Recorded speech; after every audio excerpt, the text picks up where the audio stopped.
한국 고대 명상 의식과 두뇌의 관계.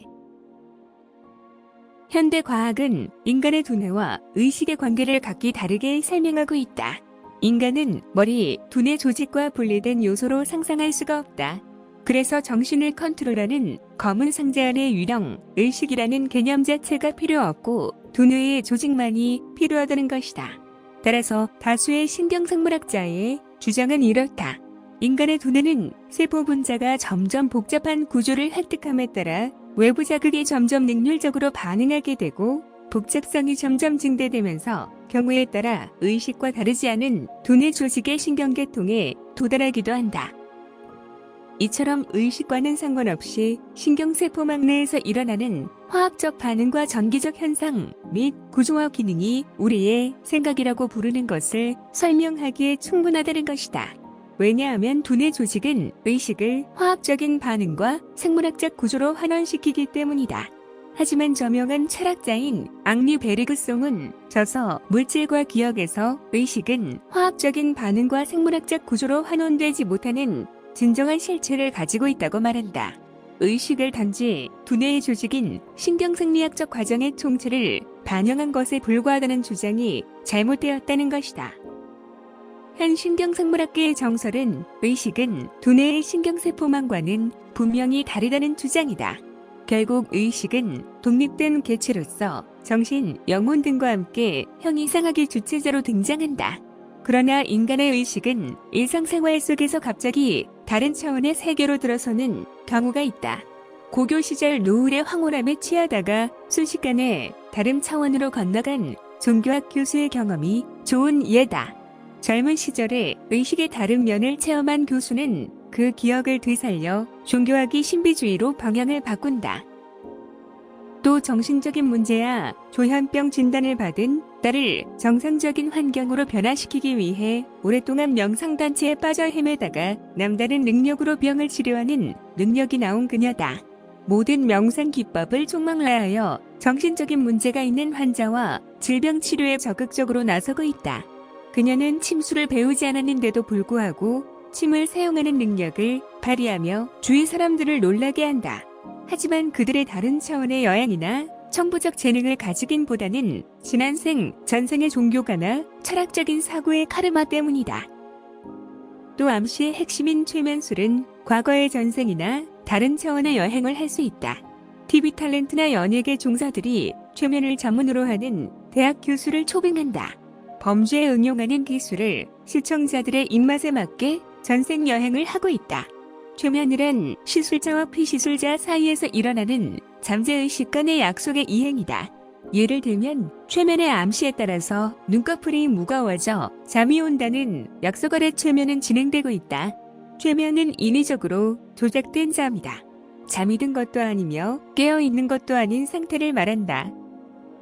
최면술의 사회적 응용이 센 외교육이다. 지속적인 교육의 암시나 종교의 암묵적 암시로 두뇌의 작용을 최면술, 다른 방향으로 조작할 수 있다는 사실이다. 석가부처가 인류의 스승이라는 존칭은 의식의 취약점을 그 당시에 이미 예견했지 않았을까 하는 점이다. 그래서 눈에 보이지 않는 33천의 하늘의 세계를 만들고 그 위에다가 안욕따라 삼막삼보리, 무상정득장각으로 깨달음을 내세웠다. 결론적으로 다른 차원으로 빠지는 것은 33천 중의 세계는 곧 영혼의 세계다.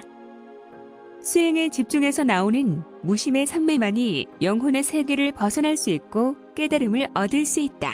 그리고 의식에 대한 직접적인 최면이 아니라 해도 우리는 종교의 암묵적 암시나 환각제에서도 쉽게 최면에 걸릴 수 있다는 점을 발견할 수가 있다. 환각의 약물 중 크랙이라는 환각제가 뇌에 미치는 영향을 우리는 주시할 필요가 있다. 크랙은 코카인의 부산물로서 신경 전달 물질인 도파민의 재흡수를 방해하여 도취 상태를 유도할 수 있는 분자다. 그것은 환각제의 효과가 지속되는 동안 복용자는 다른 모든 활동을 잇도록 만든다. 먹고, 입고, 일하고, 잠자는 것을 멈추고 인위적인 도취 상태에 빠진다. 게다가 이 환각제는 평생토록 지속되는 중독성을 갖고 있다. 그것으로부터 벗어나는 유일한 방법은 약물 복용을 일체 중단하고 재발의 여건을 피하는 것이다. 그러나 그 환각제의 매혹은 두뇌의 기억 속에 없어지지 않고 여전히 남아있다. 이러한 것에 대하여 신경학자들은 두 가지 결론을 내린다. 하나는 단 하나의 환각제의 한 분자가 두뇌 조직에 상당한 영향을 미칠 수 있다는 결론이다. 그러나 그것이 어떻게 우리 두뇌의 의식에 간섭하고 있는 것인지는 아직 모른다.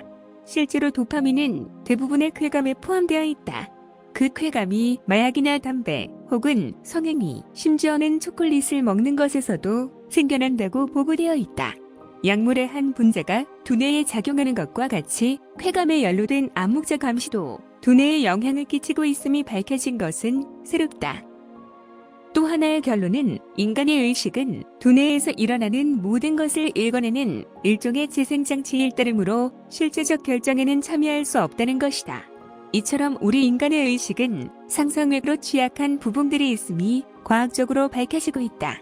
결론적으로 오로지 수행의 집중만이 선매에 들 수 있고 영혼과 환영인 마귀의 소나기를 벗어날 수 있음을 경고하고 있다. 그래서 수행에서의 의식의 배제만이 무심할 수 있고 깨달음을 향한 질주로 여길 수 있다. 교회의 기도나 불교의 선도 종교적인 지향을 빼고 나면 정신통일이다.